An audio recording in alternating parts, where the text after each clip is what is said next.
রাস্তা মেরামতের দাবিতে বিজেপির বিক্ষোভ ও অবরোধ শীতলপুরে। ভগ্ন রাস্তা দ্রুত মেরামতের দাবিতে এদিন ফের পথে নামল বিজেপি। শনিবার আসানসোলের কুলটির অন্তর্গত শীতলপুর ৩ নম্বর গেটের সামনে রাস্তা অবরোধ করে ব্যাপক বিক্ষোভ দেখালো বিজেপি। নেতৃত্বে ছিলেন কুলটির বিধায়ক ডক্টর অজয় পোদ্দার। পথ অবরোধে উপস্থিত ছিলেন বিজেপির কর্মী এবং সমর্থকেরা। হাতে ব্যানার, ফ্লেক্স, পোস্টার নিয়ে তারা দাবি তোলেন অবিলম্বে ভগ্ন রাস্তা সংস্কার করতে হবে। এলাকার মানুষ প্রতিদিন দুর্ঘটনার মুখে পড়ছেন। বহুদিন ধরে এই রাস্তাটি বেহাল অবস্থায় পড়ে রয়েছে, কিন্তু প্রশাসনের কোনো হেলদোল নেই বলেই অভিযোগ বিক্ষোভকারীদের। এ প্রসঙ্গে বিধায়ক অজয় পোদ্দার বলেন, ডিশেরগড় ঘাট থেকে নিয়ামতপুর পর্যন্ত রাস্তা এমন ভাবে খারাপ হয়েছে যে সাধারণ মানুষের চলাচল তো দূরের কথা, ছোট গাড়ি থেকে শুরু করে অ্যাম্বুলেন্সও স্বাভাবিকভাবে চলতে পারছে না। কোনো পরিকল্পনা নেই কোনো নজরদারি। আসানসোল থেকে পুরুলিয়া যাওয়ার এই গুরুত্বপূর্ণ রোডটি কার্যত মৃত্যু ফাঁদ হয়ে দাঁড়িয়েছে। রাঁচি থেকে আসা, পুরুলিয়া থেকে আসা একটাই এটা মেন রোড। এই রোডের অবস্থা দেখে আমরা 1.5 বছর থেকে 2 বছর থেকে আন্দোলন করছি। ডিএমকে পরপর চিঠি দিচ্ছি, পিডব্লিউডিকে দিচ্ছি, কিন্তু এখন অব্দি কোনো সুরা হয়নি। রোডের অবস্থা দেখে মনে হচ্ছে কালকেই তো একটা স্কুল বাস বেঁচে গেছে। যে গাড়ি এখানে ডিশেরগড় ঘাটে নিয়ে যায়, এমন জার্কিং হয় কি লাশটা উপর উঠে যায়। এইরকম অবস্থা এই রোডের আছে। এই রোডে কোন সময় কোন মারা যাবে কোনো ঠিক নেই।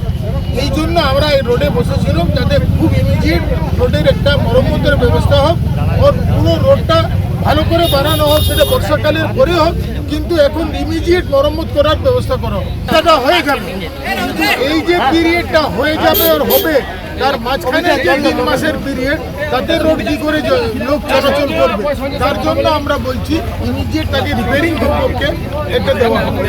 পথ অবরোধের জেরে এই রাস্তায় ব্যাপক যানজটেরও সৃষ্টি হয় এদিন। বহু মানুষ এবং যানবাহন দীর্ঘক্ষণ আটকে পরে ঘটনাস্থলে আসে পুলিশ। তারা পরিস্থিতি নিয়ন্ত্রণে আনার চেষ্টা করে এবং বিক্ষোভকারীদের সঙ্গে আলোচনা করে অবরোধ উঠিয়ে নেওয়া হয়। স্থানীয় বাসিন্দারা জানান, বহুবার প্রশাসনের কাছে অভিযোগ জানানো হয়েছে, কিন্তু এখনো পর্যন্ত কোনো স্থায়ী সমাধান আসেনি। গর্তে ভরা এই রাস্তায় একাধিক দুর্ঘটনা ঘটছে, কিন্তু কর্তৃপক্ষ যেন নির্বিকার। বিক্ষোভ শেষে বিজেপির পক্ষ থেকে হুঁশিয়ারি দেওয়া হয়, আগামী দিনে যদি দ্রুত ব্যবস্থা না নেওয়া হয় তবে আরো বৃহত্তর আন্দোলনের পথে হাঁটবে তারা। দেখুন, এই রাস্তায় যা অবস্থা হয়ে আছে, বড় বড় গর্ত, যেখানে আমরা একটা গোটা মানুষ, 5 ফুটের একটা মানুষ সেখানে ঢুকে যেতে পারি। অতএব এরকম অবস্থায় আজকে আমরা বেরিয়েছি, কিন্তু কাল দিনে প্রতিটি জনগণ, প্রতিটি মহিলা রাস্তায় এসে অবরোধে নামতে হবে যদি এই রাস্তা ঠিক না করে। ডিএমকে বারবার আমরা বলেছি, কিন্তু তিনিও সবসময় খালি আমাদেরকে আশ্বাস দিচ্ছেন যে রাস্তার কাজ শুরু করবেন, রাস্তা করবেন, কিন্তু মোটেই সেটা ফলদায়ী হচ্ছে না। অতএব আমরা সেই কারণে আমরা চাই যে উনি যত তাড়াতাড়ি সম্ভব যাতে এদিকে দৃষ্টিপাত করেন এবং এই রাস্তা তাড়াতাড়ি মেরামতের কাজ শুরু করেন।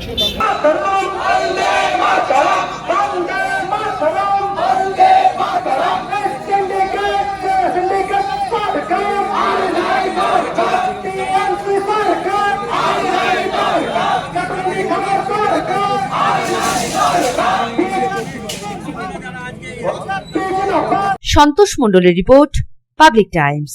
রূপোর গয়না বা রূপোর তৈরি বিভিন্ন সাজসজ্জা কেনাকাটার জন্য এক বিশ্বস্তনীয় প্রতিষ্ঠান শ্যামসুন্দর চাঁদিওয়ালা। শ্যামসুন্দর চাঁদিওয়ালা মানেই চাঁদির পিওরিটির 100% গ্যারেন্টি। আমাদের শোরুম দুর্গাপুরের জংশন মলে, আসানসোলের 81 জিটি রোড অপোজিট সেনকো গোল্ডে, শিলিগুড়ির সিটি সেন্ট্রাম মল, কলকাতার সিটি সেন্টার 2 নিউ টাউনে এবং দেওঘরের G12 ভিওরি মলে। তাহলে যদি পিওর এবং হলমার্ক রূপো কিনতে চান তবে চলে আসুন শ্যামসুন্দর চাঁদিওয়ালায়।